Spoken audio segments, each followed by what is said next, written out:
Happy New Year! Happy New Year to each and every one of you, of my listeners. Thank you very much for listening to me during that whole year. And now we're in the new year, so Happy New Year to everyone. I'm just happy to be here, man. I'm just happy because it's funny. I'm recording this on the 1st, of course. The 1st of January 2026. And let me tell you, it is a really funny thing. Let me start on this note. It is really a funny thing that different parts of the world can be in different time zones, and some people can say, yo, I'm ahead of you in 2026, and I'm like, because yesterday at night it was 10 p.m. here, and then I'm seeing on my status and social media, Kenyans are already in 2026. Then I'm like, yo, who created these things? Exactly. So it was a good time because I was like, I even posted, I'm like, yo, you guys should wait for us. I'm just here close by, because it was a funny experience.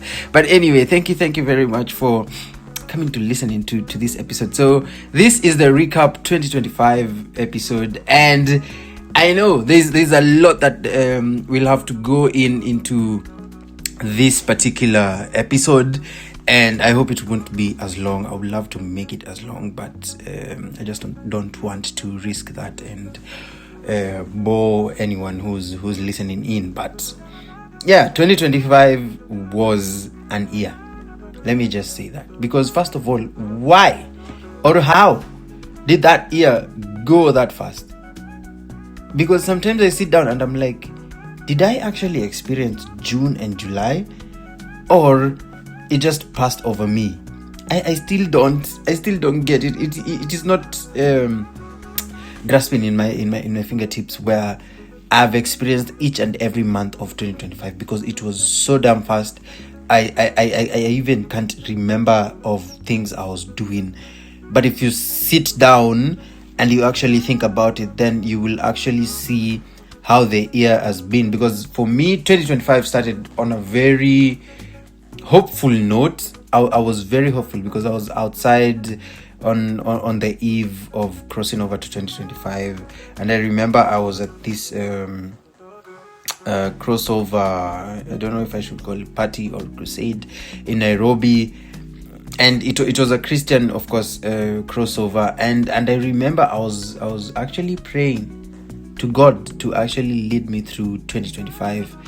And at that point, I was really confused. I won't lie. I was really confused and a bit stressed on how my life was going to turn out. I didn't know exactly how it is going to turn out. The years I was turning was some grown-up thing, like, hey, the age is catching up, man. Even the year I'm turning this year is crazy.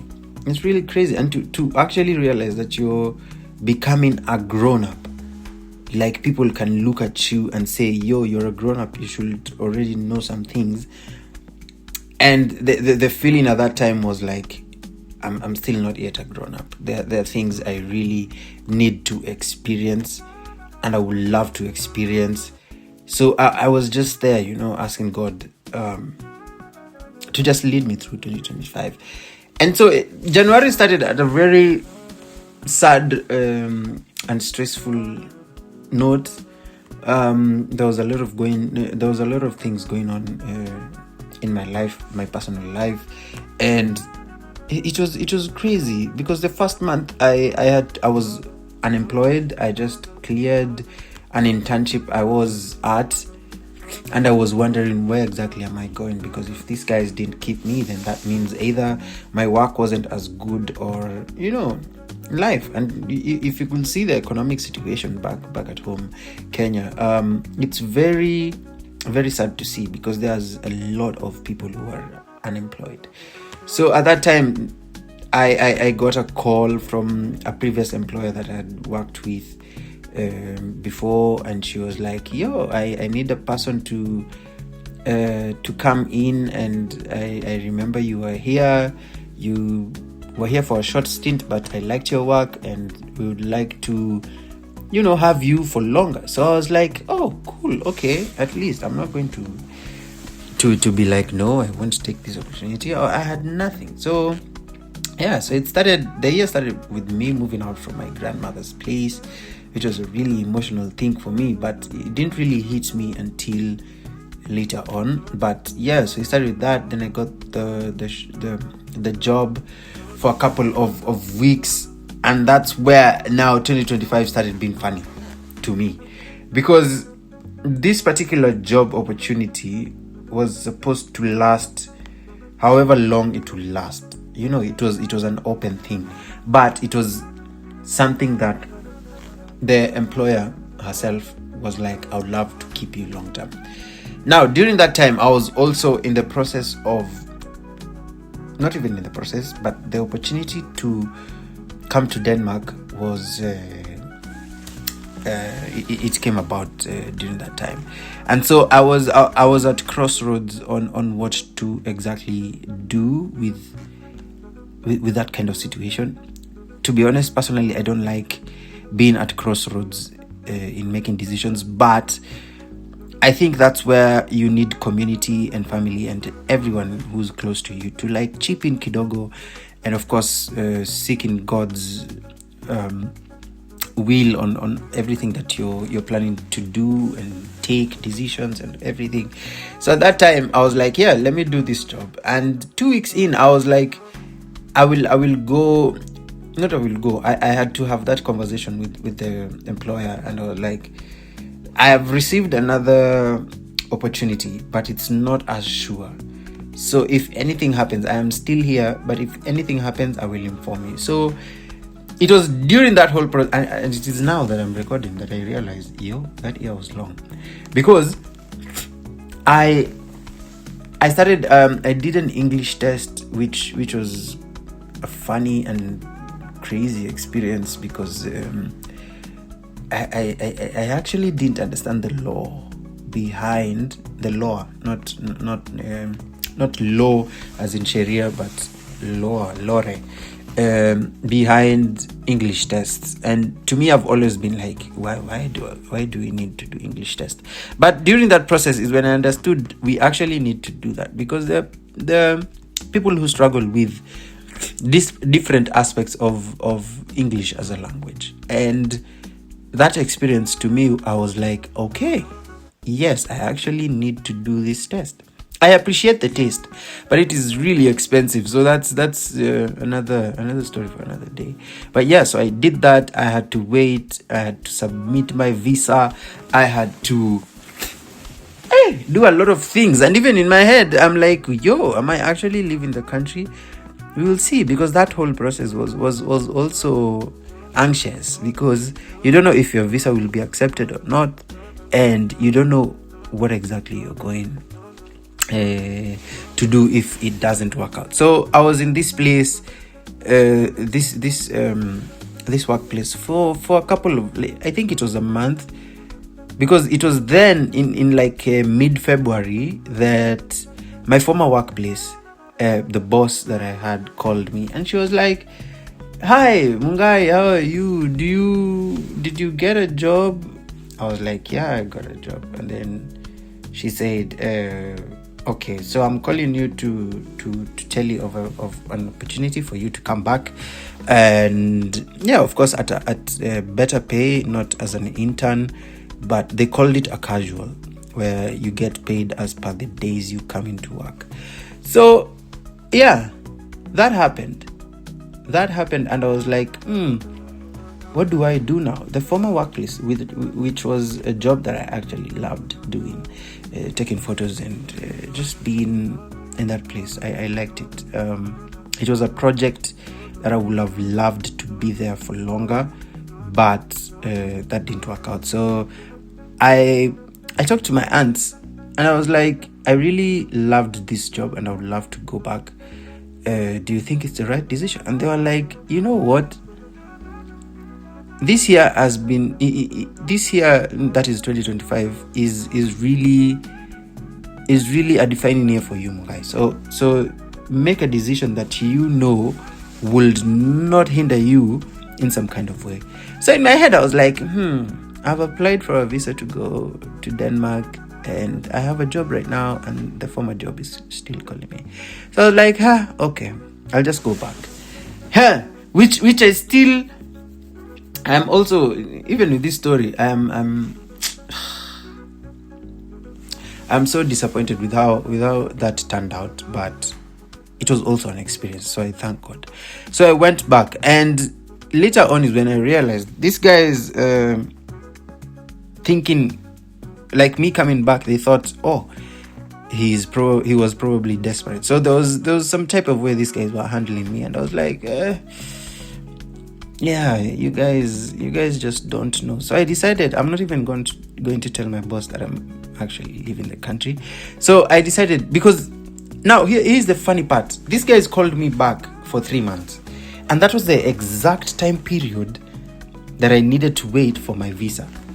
Now here's the funny thing. When I submitted my visa application, the what do you call it? The reply from the embassy was supposed to come around May 10th, and not even May 10th. The first week of May, I was supposed to get the reply then. And then this contract that I got with my former workplace that I went back to was ending on the May 10th of May.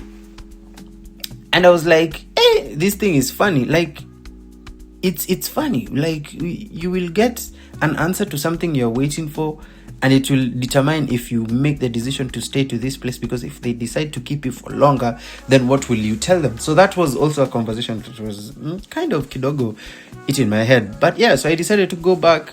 It was a beautiful experience in terms of work, but as work environment, no, that place was toxic as hell.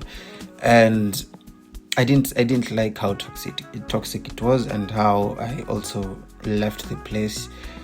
I liked my immediate boss and my my colleagues we were in the same office, but the management was like a bit crazy.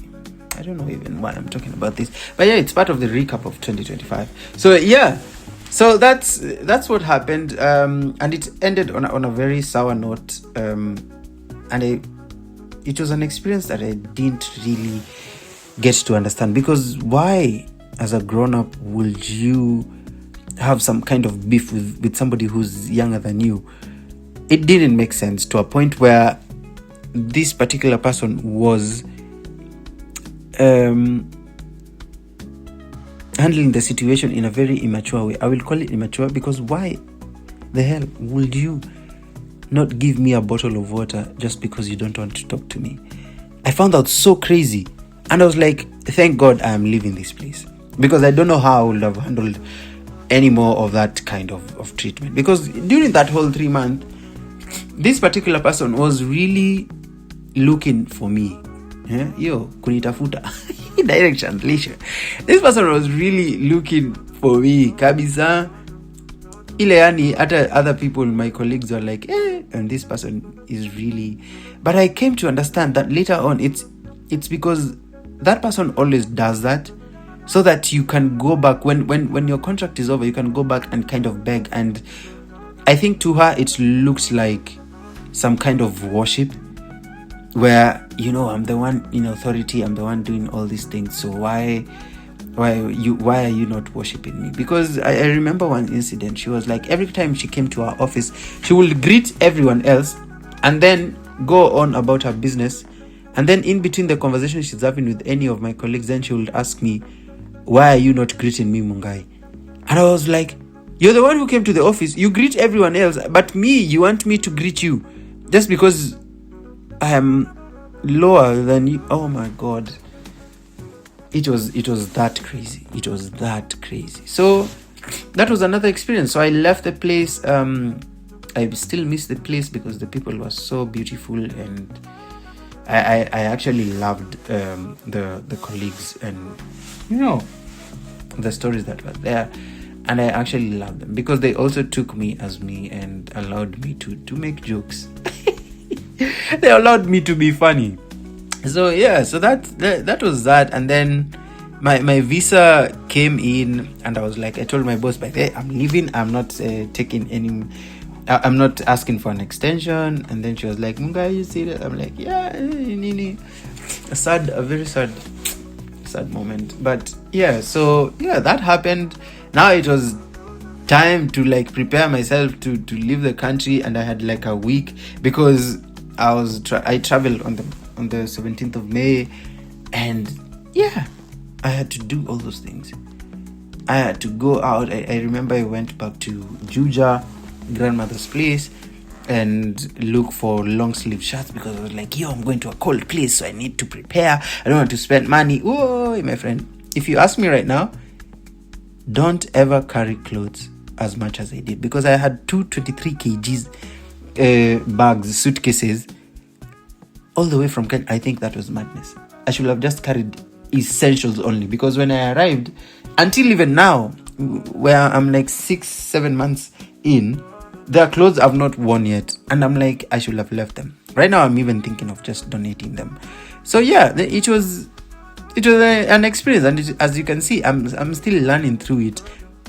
And so yeah, I traveled. I was anxious, especially with it being my first time being in an airport and actually traveling via air. And I was like, yeah, I need to gather as much theory as possible on how I'm going to handle this, because I don't want to miss a flight. I don't want to miss a train. I don't want anything bad to happen. I'm kind of a perfectionist, which is something that I'm also working on, just accepting that things can't be perfect. But in this particular period, I was like, no, everything has to work out.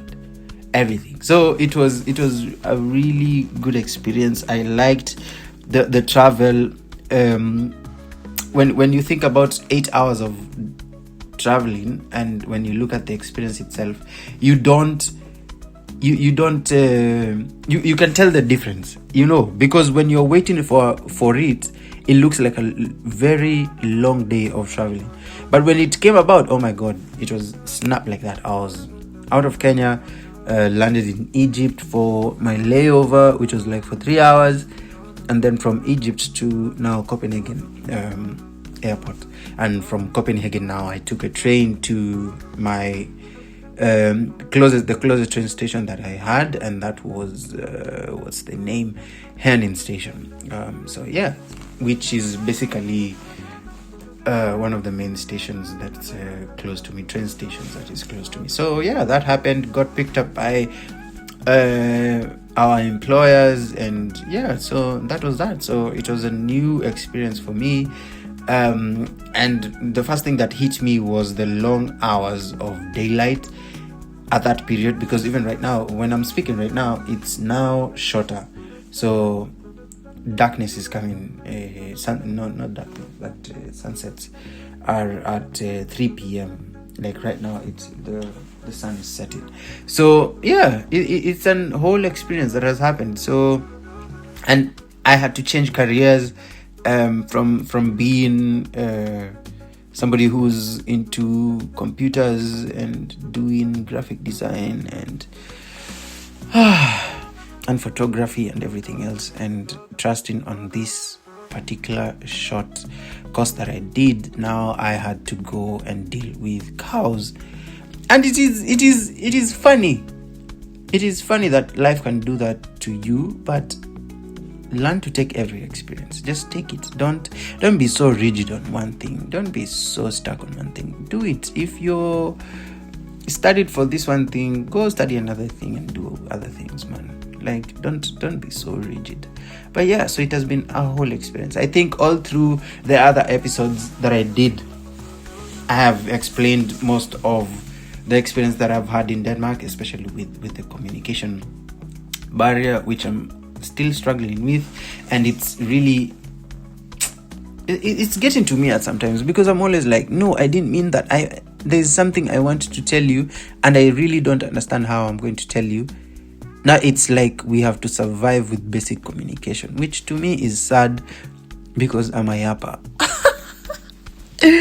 I'm a yapper, and I would have really loved to, just explain things, but the other person doesn't understand. So you just let it go. But yeah, so that was life. That was life then. So 2025 was a really long year, even for me, experiencing every bit of it, getting to live by myself, getting to handle my day-to-day life, being alone. Well, not really alone because I have a roommate, but you get the gist. So everything, like being able to pay bills and handle your own, and it's still an experience, by the way. That thing never ends. It's not like you get used to income for like 3 months and you're like, yes, now I understand, I'm a grown-up, I can do this. Because there are times I'm sitting here and I'm like, okay, I need to actually plan better on how I am handling my life right now, because also this opportunity was only going to last for 18 months. So in those 18 months, I have to be a grown-up and just create a life for myself that's really going to define a lot of things. But I'm loving the experience, and I'm still getting used to the experience that I'm having right now. So 2025 for me has been a really long and short year. Long because of the experiences, and short because time has passed fast. Hey, Kizungu Mkuti. But yeah, it was really good. December was also really beautiful. I got to travel back again to the capital city, Copenhagen. It was a very short, what do you call it? Short trip. Okay, long trip, but short time, kidogo on how I got to experience Copenhagen, which I'll have to go back again and do a longer, travel around and just get to love the city, and even travel. That's something I'm looking forward to when it comes to 2026, like the traveling bits of it, and also finding a way of how I'm going to handle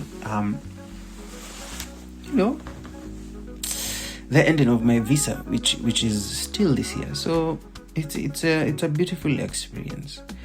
I am also growing up in some aspects, because I used to still get anxiety when I'm supposed to travel, especially in a new country, and you don't know really exactly how systems work. And when it comes to Denmark, they have apps for everything. So that experience of getting to learn how the transport system works is really beautiful. And one thing I'm always coming to terms with is these things are so easy to be done, especially back at home. It's so easy how our working system can actually work for the people. And I think this experience is just teaching me that we can actually do all these things if we come together as a community instead of dividing each other. Because even what I've learned from this country is the people are always together when it comes to, where they want to see the country. Like the basics should be there. People should be treated with dignity. Work should be like this. There are laws that are very basic and everyone agrees. They might not agree on some minor issues, but generally as a country, they know the transport system has to work for people. The healthcare has to work, even with problems everywhere, but it still has to work. There's some basics that have to work. And I would have loved that for my country. I wouldn't lie. I would have loved that for Kenya. I think we would have been very far ahead with the kind of people we have and the kind of talents we have back in my country. It's really so disappointing to see that there's a lot of things that don't work for people. But yeah, that's the part of the learning curve with life, when you go to another country and you get to experience how the system works there. So yeah, that's also part of 2025. But moving on from that, because that whole recap was that when I came here, there was all that talk of, hey, go to another country, hey, get a white woman, hey, and then you get here and you're like, yo, these people even look at me like they're like I'm they look at me as a foreigner. So even getting to know people isn't as easy because they also use mostly apps, and that to me is a crazy experience. As an extrovert, I would love to just go out and have conversations with people, but not on the phone. And we'll see how that goes. That's a part of my life that I'm really trying to figure out as soon as possible. It's not something that I would love to be stagnated on. But yeah, so that's another experience for 2025. And it's funny, during December, somebody was telling me, Ngai, you need to go out, you need to experience white women, you need to, oh my god, they will see you as not what they're used to here. And I was like, relax, these people don't even want to see us here. But anyway, yeah, so that's another experience. Now to 2026, I hope it turns out to be good. On a serious note, I hope it turns out to be good. I don't know, because it's funny, I am taking a social media break, and I will not be on Instagram, Twitter, and TikTok for a while. I don't want to give myself a particular time period, but I just want to see how long I can last without them. And if it gets longer, the better for me, because there are goals I would actually love to achieve and to see the fruition of it. So yeah, so hopefully 2026 becomes a much better year for me. So also for you who's listening, at the end of the day, we all deserve that. So yeah, thank you very much for listening in. I promise this was not going to be a long episode, and I'm realizing it's about to be even longer than I expected. But yeah, thank you very much for listening in. This has been the recap of 2025 and the hopeful wishing of 2026. Thank you very much for listening in. I have been your host, of course, Mungai Kang'ong'oi, signing out of 2025 and signing in to 2026. Have a very prosperous year. To whoever is listening, I hope you get to have joy, peace, and comfort even through hardships. I hope life and God gives you grace to live through everything and every season. See you on the next episode of the Cordial Podcast. Goodbye.